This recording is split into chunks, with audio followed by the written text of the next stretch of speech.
Planning for parenthood is an exciting and life-changing decision, but it also comes with serious financial responsibilities.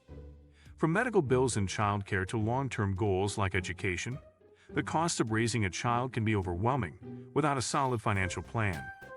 In this guide, we'll walk you through everything you need to know to prepare your finances for the journey of becoming a parent, so you can focus more on enjoying family life and less on worrying about money. Today, we will talk about planning for kids, how to financially prepare for parenthood. So before we start, make sure to hit the like button and subscribe to my channel. 1. The importance of financial planning before starting a family. Becoming a parent is one of life's most profound changes, and with it comes an array of financial responsibilities. Whether you're actively trying to conceive or just beginning to discuss the possibility of children with your partner, financial planning should be one of the first steps in the journey. Children bring immense joy, but they also require significant and ongoing investments, from prenatal care and delivery costs to education, healthcare, and day-to-day needs like food and clothing. Preparing financially not only provides security but also alleviates stress, allowing you to focus on nurturing your growing family. Many couples underestimate the cost of raising children, only to be surprised by how quickly expenses add up. According to the U.S. Department of Agriculture, the average cost of raising a child to age 18 exceeds $230,000, not including college expenses. Understanding this reality underscores the importance of financial readiness. 2. Assessing your current financial situation. Before you begin planning for a child, take a comprehensive look at your current financial status. Start by calculating your total household income, monthly expenses, outstanding debts, and savings. It's essential to distinguish between fixed expenses, like rent or mortgage payments, and variable ones, such as dining out or travel, to see where adjustments can be made. Track your spending for a few months using budgeting tools like Mint, YAB, or a simple spreadsheet. This snapshot will help you determine how much flexibility you have to allocate funds toward child-related expenses. If you have high-interest debts, such as credit card balances, work toward paying them down before the baby arrives. Reducing debt now can make your budget more manageable in the future. Also, ensure you have an emergency fund in place, ideally 3 to 6 months of living expenses, to buffer against unexpected events like job loss, medical emergencies, or other crises. 3. Budgeting for medical expenses and prenatal care. One of the first significant expenses on the path to parenthood involves medical costs. Even with health insurance, the out-of-pocket costs for prenatal care, labor and delivery can be considerable. Contact your insurance provider early to understand what is covered and what isn't. This includes prenatal visits, ultrasounds, blood work, labor and delivery, hospital stays, and postnatal care. Some plans may cover the entirety of a hospital birth, while others may leave you with thousands of dollars in copayments and deductibles. If you're planning to use a midwife or have a home birth, make sure these services are included in your coverage. Consider opening a health savings account, HSA, or a flexible spending account, FSA, to set aside pre-tax dollars for medical expenses. These accounts can be extremely helpful in covering both planned and unexpected health costs related to pregnancy, childbirth, and newborn care. 4. Preparing for parental leave and reduced income. Many parents overlook the impact that time off from work can have on their finances. If one or both parents plan to take maternity or paternity leave, it's crucial to understand your employer's policy and how it may affect your income. Some employers offer paid leave, but many in the U.S. provide only unpaid leave through the Family and Medical Leave Act, FMLA, which can last up to 12 weeks. Determine how much of your regular income you can rely on during this period, and start saving now to cover the shortfall. Additionally, if one parent plans to stay at home long-term, calculate how the loss of one income will affect your household budget. Don't forget to factor in benefits that may be lost, such as employer-sponsored health insurance, retirement contributions, or childcare discounts. Planning for this temporary or permanent shift in income will prevent financial strain during what should be a joyful time. 5. Estimating the cost of childcare and daily essentials.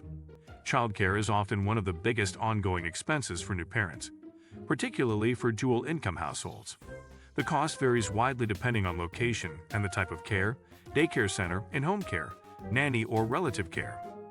On average, full-time daycare can cost $10,000, $15,000 per year, with urban areas often demanding higher rates. Explore different options early, join waiting lists if needed, and consider whether one parent staying home might be more financially viable than paying for full-time care. Beyond childcare, day-to-day essentials like diapers, formula, baby food, and clothing can add up quickly. It's helpful to create a realistic monthly budget for these items. Use baby registry checklists to anticipate necessary purchases and avoid overspending on non-essentials. Buying secondhand, accepting hand-me-downs, and using coupons can also significantly reduce costs in the early years without sacrificing quality. 6. Updating insurance policies and legal documents. Having a child is a major life event that necessitates a review of your insurance coverage and legal documents. Start with life insurance. Both parents, even if one is a stay-at-home caregiver, should have sufficient life insurance to ensure the child is financially protected in case of untimely death. A term life insurance policy is usually the most affordable option and can provide adequate coverage for the years your child is dependent on you. Also consider disability insurance, which can replace income in case a parent becomes unable to work due to illness or injury. Next, review your health insurance to ensure it will cover your child's needs and compare family plan options. It's also essential to update or create a will, name a guardian for your child, and consider setting up a trust. These steps provide legal clarity and protect your family's financial future, especially in worst-case scenarios. 7. Planning for long-term expenses, education, and beyond. As your child grows, long-term expenses like education will become increasingly significant. The cost of college continues to rise, and starting to save early can make a big difference. Consider opening a 529 college savings plan, which offers tax advantages and can be used for qualified education expenses, including tuition, books, and room and board. Even small monthly contributions can grow substantially over time through compounding interest. In addition to college, think about future expenses like extracurricular activities, tutoring, braces, or even a first car. These costs can sneak up on parents who haven't built them into their long-term financial strategy. Creating a dedicated savings plan for such goals, even if modest, can provide flexibility and prevent the need to dip into emergency savings or go into debt. Also, as your child ages, involve them in financial literacy to teach smart money habits early on. 8. Maintaining financial flexibility as your family grows. Finally, remember that financial planning for parenthood isn't a one-time event. It's an ongoing process that evolves as your family grows. Regularly review your budget, savings goals, insurance coverage, and investment strategies to adapt to changes like job transitions, the birth of additional children, or shifts in living expenses. Automation can help keep your finances on track.